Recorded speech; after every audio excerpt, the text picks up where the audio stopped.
El sueño es un estado fisiológico necesario para el reposo del organismo. Se caracteriza por una inactividad relativa, con ausencia de movimientos voluntarios y disminución de la respuesta a estímulos externos. El ser humano pasa casi un tercio de su vida dormido. Si duerme bien, su calidad de vida aumenta. Pero si tiene dificultades para conciliar o mantener el sueño durante la noche, si su descanso es poco reparador o padece de sueño durante el día, entonces tiene un trastorno del sueño. Hoy día la ciencia habla de más de 90 tipos de trastornos del sueño que en muchas ocasiones subestimamos. ¿Padece usted uno de ellos? Esta tarde, en Mitos de la Salud dialogaremos sobre trastornos del sueño con una voz autorizada de las ciencias médicas en Cuba. Hola, muy buenas tardes. Bienvenidos a Mitos de la Salud, este espacio donde se dan la mano la mente y el corazón. Y estaremos abordando un tema que usted también ha solicitado a la redacción de nuestro programa. Vamos a hablar de los trastornos del sueño. ¿Cuántas veces, verdad, cuando no descansamos, dormimos lo que necesitamos, al otro día todo no funciona, nos funciona muy mal, es la realidad? Vamos a hablar sobre este tema con una personalidad de las ciencias médicas en Cuba, un joven investigador de nuestra clínica de ataxia en nuestro país, en la provincia de Holguín. Quiero comentarles que ha recibido en 4 ocasiones el Premio Anual de Salud que confiere el Ministerio de Salud Pública en nuestra República de Cuba. Buenas tardes y bienvenido el doctor en ciencias Roberto Rodríguez Labrada, investigador auxiliar y toda una voz autorizada para hablar de los trastornos del sueño. Buenas tardes para ti, Vivian, y para todos los televidentes. Además con varios libros publicados, ¿verdad? Sí. Qué bueno. Libros que abordan también el tema del sueño. Además. Bueno, doctor, por supuesto que sabemos que el sueño es una actividad necesaria para la supervivencia de varios organismos, de casi todos los organismos, sobre todo del hombre. Pero ¿por qué es necesario dormir? Porque mire que yo estuve buscando esa explicación y casi no aparece respuesta. Es cierto, es una buena pregunta que todavía la ciencia no ha logrado desentrañar. Realmente, aunque se supone y estamos convencidos de que el sueño es muy importante, de hecho es imprescindible para nuestras vidas, no se sabe el por qué dormimos. Y recordemos que dedicamos un tercio de nuestra vida en dormir, que no es poco tiempo. O sea, una persona de 60 años ha estado 20 años durmiendo. Por tanto, si le dedicamos tanto tiempo, su función no debe ser trivial ni significante. Claro. Además, recordemos que la evolución ha mantenido el sueño durante mucho tiempo, millones y millones de años, y por tanto debe tener una función primordial para nuestras vidas. Y de hecho, tanto como lo es el oxígeno para respirar, el agua, los alimentos, también se considera al sueño como un elemento fundamental para la supervivencia. Ahora, doctor, ¿cómo usted nos puede definir ahora mismo lo que es un buen sueño? Si un buen sueño es aquel en el que se cumplen todas las funciones fisiológicas del mismo, o sea, la función restauradora, una función que mejora la memoria, el aprendizaje, la función adaptativa y también la maduración del sistema nervioso central. Pero sobre todo es un sueño en el que cuando nos despertamos tenemos un bienestar físico, psíquico, emocional, cognitivo, que nos permite encarar el nuevo día con mucha eficiencia en todo lo que vamos a hacer. A ver, cuando hablamos del sueño estamos hablando de la acción de dormir. A ese sueño nos estamos refiriendo. Claro, Ajá. claro. Ahora, cuando hablamos de trastornos del sueño, en la presentación dijimos que existen más de 90 trastornos del sueño. ¿Cómo definimos eso, doctor? Sí, los trastornos del sueño son aquellas manifestaciones, entidades, eventos que impiden que tengamos un sueño reparador, un sueño profundo, que nos afectan durante el sueño y que además tienen su repercusión durante el día, o sea, su repercusión diurna. Existen, ya decíamos, 90, ya casi 100 trastornos del sueño que desde los años 70 se están estudiando y clasificando bien. Ya desde el 2014 hay una última actualización que los agrupa en 6 grandes grupos. Están el insomnio, los trastornos respiratorios como las apneas del sueño, los hipersomnios, o sea, el dormir excesivamente como la narcolepsia, los trastornos motores durante el sueño, las parasomnias, que ahí tenemos el sonambulismo, trastornos nocturnos, entre otros, los trastornos motores y también otras entidades importantes del sueño. Una vez yo tuve en uno de los espacios de acá de la televisión a una invitada, venía casualmente de La Habana y me decía, no, yo no puedo estar contigo. Yo le decía, ¿pero por qué? Dice, porque yo me quedo dormida en cualquier momento, padezco de narcolepsia. ¿Es un trastorno del sueño? Es un trastorno del sueño, uno de los más complejos. en el que existe una somnolencia diurna excesiva con la aparición de cuadros urgentes de sueño. Y así nomás se queda dormido. No se dormido. pueden interrumpir, efectivamente, pueden durar desde segundos hasta media hora y que se acompaña generalmente con cataplegia, o sea, una pérdida del tono muscular, ya sea segmentario o global, con la caída consecuente de estos casos. Y también pueden estar acompañados con alucinaciones hipnagógicas, también con parálisis del sueño y otras manifestaciones. Bueno, vamos a hacer la primera pequeña pausa en nuestra conversación y establecer el contacto con nuestra colega Bexy Segura Oro, que ya me está anunciando mi coordinador que está lista para establecer este intercambio. Yo le voy a recordar que estamos en vivo, que tenemos el teléfono 2442-1968. Es un honor, un privilegio contar con la presencia de nuestro invitado, toda una voz autorizada, como dije al inicio, para hablar de trastornos del sueño, y hoy vamos a desentrañar un mito, una creencia. Cuando soñamos no descansamos bien, el sueño no nos deja dormir bien. ¿Esto será cierto o falso, mito o realidad? Bienvenida a Mitos de la Salud, Bexy Segura Oro.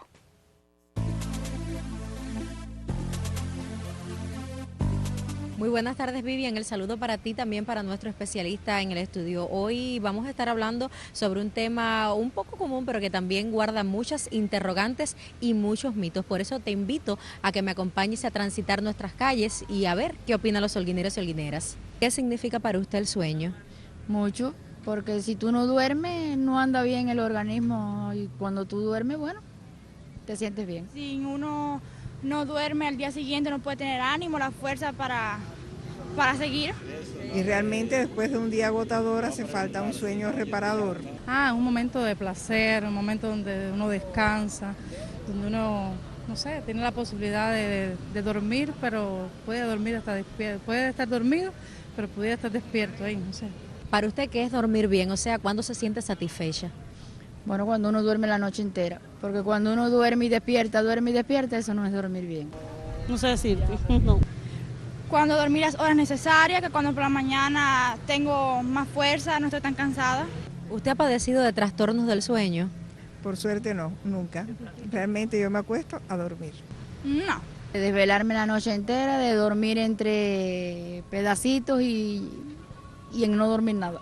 Te propongo que nos encontremos también en un segundo momento para continuar hablando sobre este tema, el trastorno del sueño. Gracias y devuelvo la señal a nuestro estudio. Gracias, Bexy. Te vamos a esperar. A ver, doctora, hay personas que dicen que no, que duermen la noche entera, otros que se despiertan varias veces. ¿Cuáles son los trastornos del sueño? Yo me quedé pensando en la narcolepsia. Ahorita me quedé así porque es bastante fuerte, me imagino, padecer de ese trastorno del sueño. Pero ¿cuáles son los más comunes que usted recibe en su consulta? Sí, los más comunes son, en este caso, el insomnio y los trastornos respiratorios, sobre todo las apneas obstructivas del sueño. En el caso de la narcolepsia... Eso es cuando se ronca, ¿no? Sí. Popularmente se conoce así. Sí, se así. asocia a los ronquidos. En el caso de la narcolepsia, la frecuencia mundial es de 0,06%, una prevalencia de 50 casos por 100.000 habitantes. Ahora, en el caso del insomnio, sí es el más común, que puede llegar hasta un 35%. ¿Y cómo de yo la puedo población. identificar si el trastorno que estoy padeciendo es insomnio?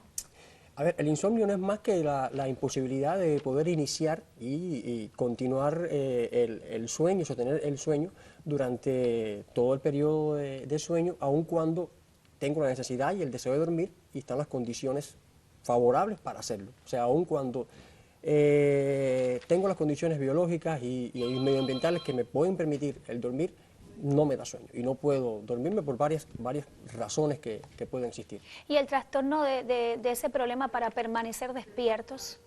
Ya, ahí estamos hablando entonces del hipersomnio, que un caso de esto era justamente la narcolepsia. Ya en ese caso es lo contrario, en ese caso hay una somnolencia excesiva, sobre todo somnolencia excesiva diurna, que impide que nos mantengamos vigilos, o sea, que nos mantengamos despierto. Doctor, y si la somnolencia diurna excesiva no responde, por ejemplo, a ninguna de esas causas que usted acabó de explicar? Claro, es de esperar que si una persona, digamos, tiene insomnio durante la noche, por el día, bueno, pues tenga somnolencia diurna y, bueno, tenga sueño, esté cansado. Pero aún existen casos que durmiendo bien en la noche por el día están hipersomnia. En este caso, podemos estar hablando de una hipersomnia idiopática, que todavía no se sabe su origen. La causa.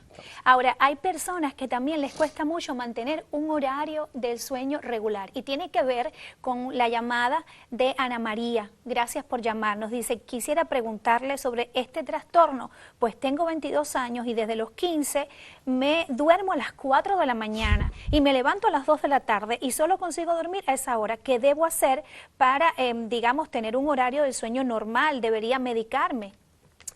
A ver, estamos hablando en este caso del síndrome de retardo de la fase de sueño. O sea, es uno de los trastornos del sueño asociados con las alteraciones del ritmo circadiano. Recordemos que el ritmo circadiano es un ritmo de 24 horas y es el que regula el ciclo de sueño y vigilia. Y es el que se sincroniza con el reloj biológico que tenemos y nos permite que durante el día, bajo la luz solar, estemos despiertos y ya en la noche, cuando ya la iluminación va cediendo, bueno, pues ya nos dormamos. En este caso existen estos trastornos en el que la fase de sueño se pierde y las personas, los que tienen el trastorno de la fase atrasada, pues van a la cama muy tarde, digamos horas como 4 de la mañana. En la madrugada, pero duermen bastante, o sea, duermen las 6 o 8 horas necesarias, se despiertan después del mediodía, y también están los casos que tienen lo contrario, que van muy temprano en el día y luego entonces se despiertan a media madrugada en el sueño. Entonces ella está como desfasada, ¿no? Está es como desfasada. la persona que viaja a otra región del planeta. Es otra de los trastornos del sueño asociados justamente al ritmo circadiano. En el caso de, sí, que es el jet lag, ya cuando vamos a un lugar con un uso horario distinto en el que estamos.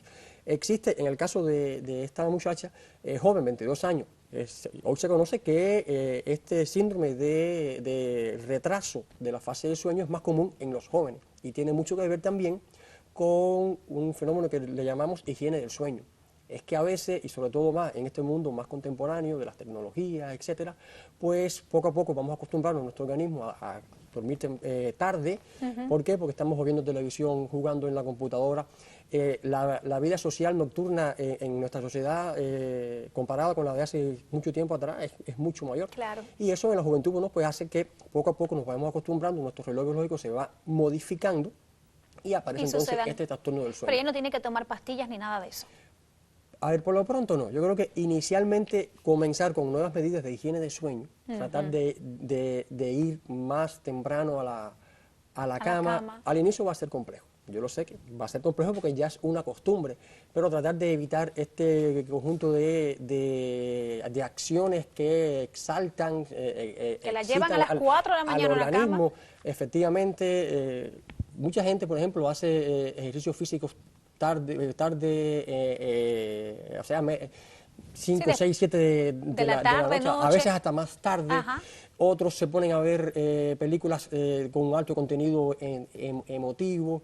El trabajar hasta tarde en la computadora también afecta de esta manera. Bueno, si eso persiste, evidentemente, y así se requiere, hay que buscar ayuda. Buscar ayuda porque sí hay también tratamiento. Bueno, vamos a hacer otra pausa en la conversación, ¿le parece bien? ¿Se siente bien con nosotros? No? Aquí todos tenemos un poquito de trastornos del sueño. Sí, me incluyo. Ya está lista otra vez Bexy y su sección Lo que su médico le explicaría, si tuviera tiempo.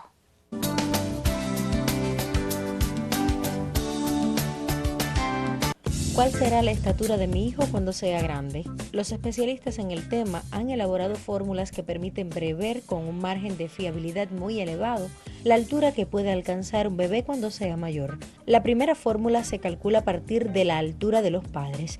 Para ello se suman las tallas del padre y la madre. El resultado se divide entre 2. Si es niño se le suma 13 centímetros y si es niña se le suman 2 centímetros al resultado. La otra fórmula se calcula a los 2 años y plantea que hay que multiplicar por 2 la medida del pequeño a esa edad y nos dará una aproximación de su medida de adulto. Por ejemplo, si el pequeño mide 0.92 centímetros, medirá de adulto unos 1,84 centímetros. Pero claro, esto siempre es una aproximación. Las reglas de crecimiento hay que tomárselas como lo que son, fórmulas matemáticas no exactas que nos dan una idea aproximada de cómo será el niño de mayor.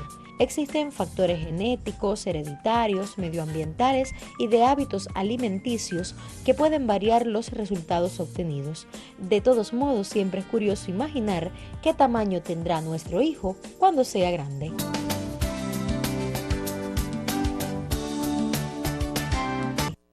Bueno, sigo dialogando con el doctor Roberto Rodríguez Labrada, doctor en ciencias. Estamos hablando de trastornos del sueño, recibiendo varias llamadas. Y hay, doctor, en la sección de lo que su médico le explicaría, si tuviera tiempo, yo quisiera preguntarle por qué a veces, cuando nosotros nos quedamos dormidos, damos un brinco. ¿Eso no les ha pasado? Sí, cómo no. ¿Por qué pasa eso? Sí, eso se conoce como sobresalto de sueño. Aparece en esa transición de la vigilia al sueño.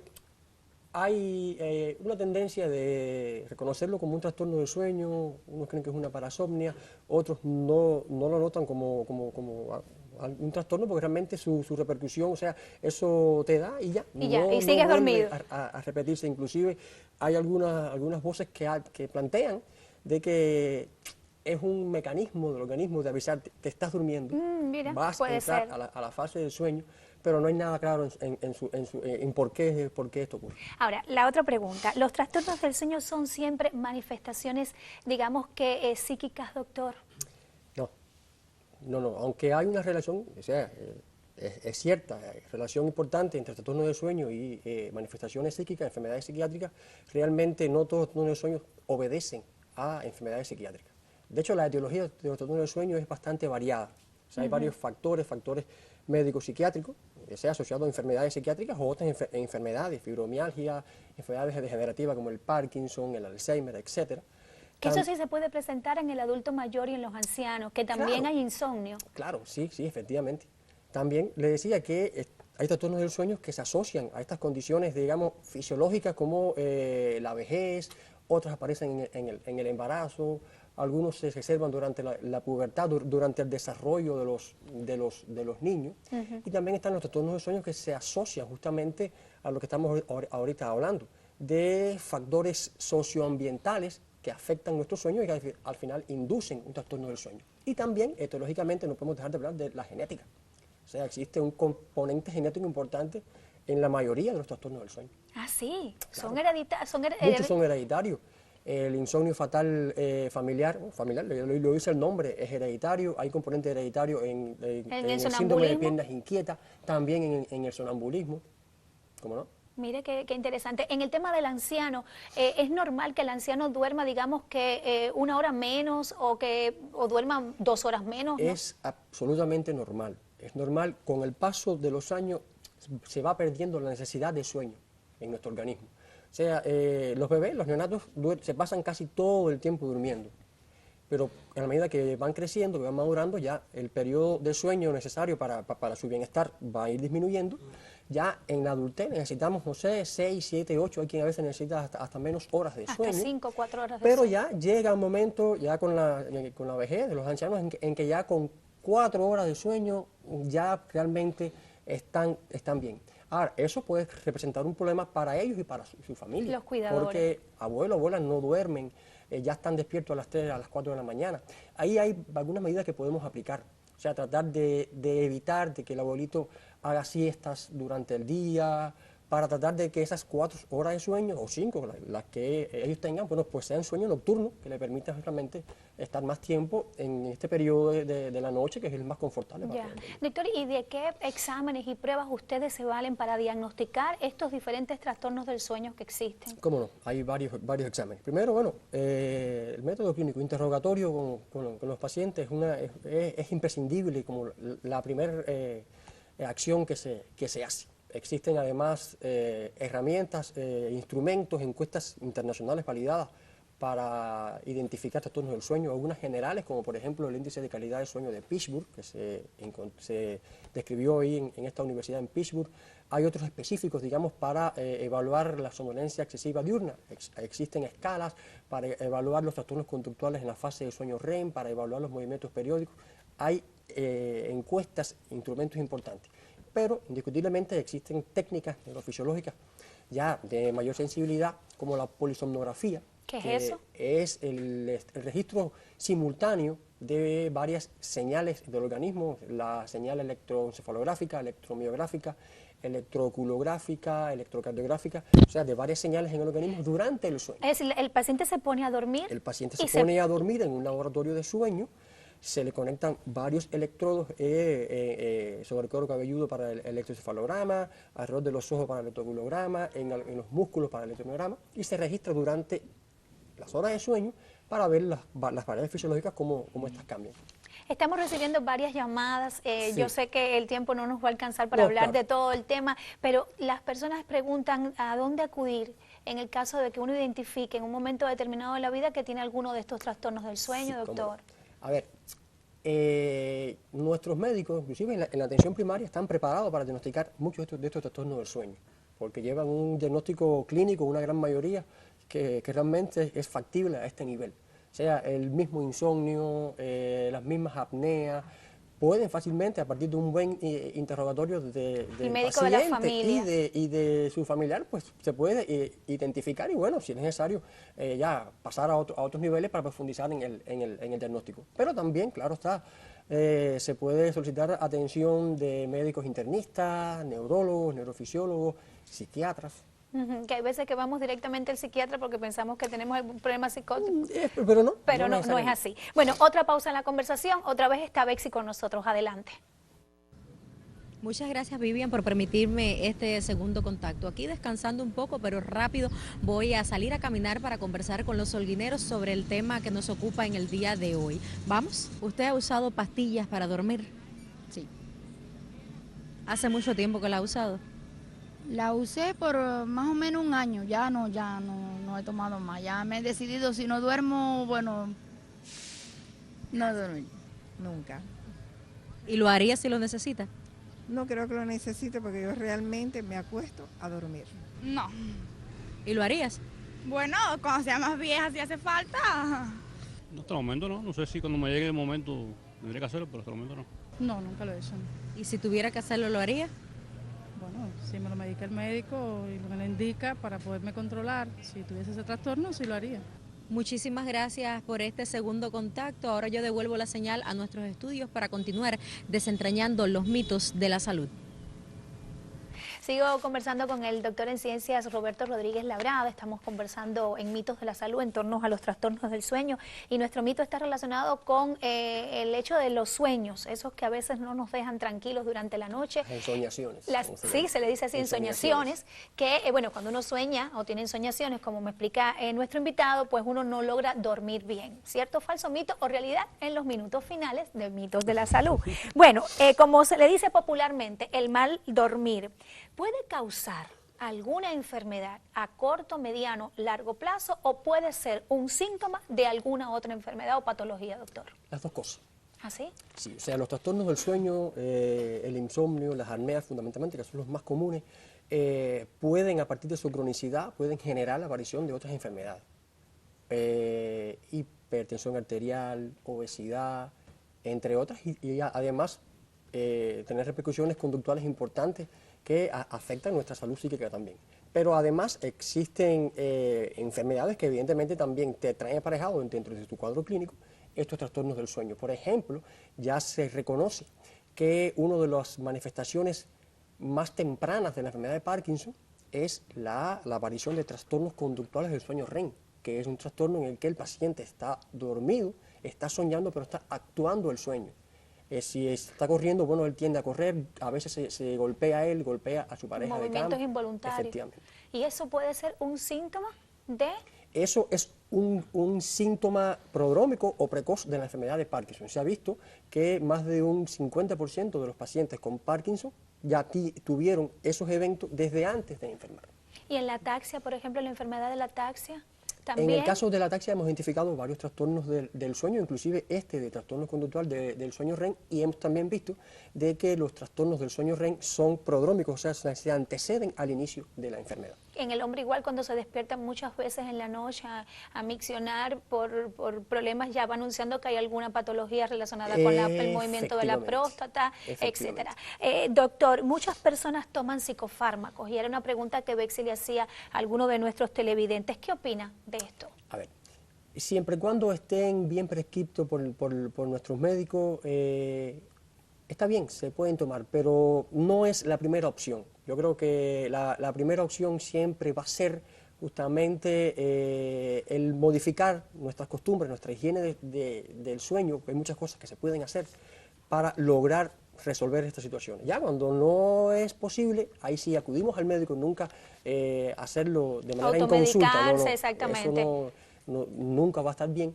Y bueno, y buscar ayuda, como usted decía, porque muchas personas pues a veces traen otras complicaciones, entonces si vienen efectos psíquicos, el alcoholismo, las drogas. También, efectivamente. Exactamente, que son complicaciones. Estamos casi llegando a los minutos finales de nuestro programa. Berta nos llama, dice que tiene un nieto que hace 20 días tiene pesadillas. ¿A qué se puede deber esto? Es una parasomnia del sueño, la fase del sueño REM, normalmente debe pasar, No dice la edad del nietecito, pero... Sí, normalmente es común en la niñez, con la maduración del sistema nervioso, deben irse eliminando. Y siempre yo recuerdo como madre y como niña también, que cuando uno tiene una noche muy intranquila, pues no duerme bien el bebé, claro, porque estás corriendo, jugando o andan de paseo los padres. Dice, padezco de epilepsia y consigo dormirme a las 3 de la mañana, ¿qué debo hacer? A ver, sí, la epilepsia del sueño también altera la calidad del sueño y está asociado a un insomnio. Indiscutiblemente, bueno, las recomendaciones que hemos estado diciendo, ya en su caso sí, ya debe haber un neurólogo, porque ya claro, hay otra entidad, una epilepsia, que ahí sí la medicación puede estar influyendo innegablemente. Bueno, ¿cuánto de mito, cuánto de realidad en eso, que cuando nos pasamos la noche entera soñando o con pesadillas, como también le decimos a veces, no descansamos, doctor? ¿Eso es cierto, es falso, un mito o una realidad? No, eso es falso. Realmente soñar es bueno. ¿Así? O sea, la función de esos ensueños es magnífica porque nos prepara emocionalmente para enfrentarnos a situaciones emotivas negativas y además pues, nos provee como de una realidad virtual que nos prepara justamente para cuando aparezcan fenómenos, sucesos, saber cómo enfrentarlos. No es un trastorno del sueño el soñar mucho. No nos hace daño. No nos hace daño. Es un mito. Es bueno soñar. Cuando a veces llegamos y decimos, me pasé la noche entera soñando, no he dormido nada, eso no es real. Eso no es tan así. Bueno, gracias por dedicarnos estos minutos, por haber compartido también en diferentes momentos recomendaciones importantes para lograr dormir, para lograr descansar y por supuesto al otro día rendir más. Gracias, doctor Labrada, y como siempre en la despedida, un adelanto de próximas emisiones. Buena salud, hasta entonces.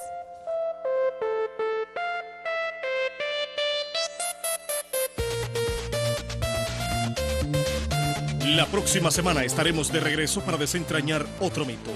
La invitación entonces para encontrarnos aquí en Mitos de la Salud, un programa donde se dan la mano cerebro y corazón.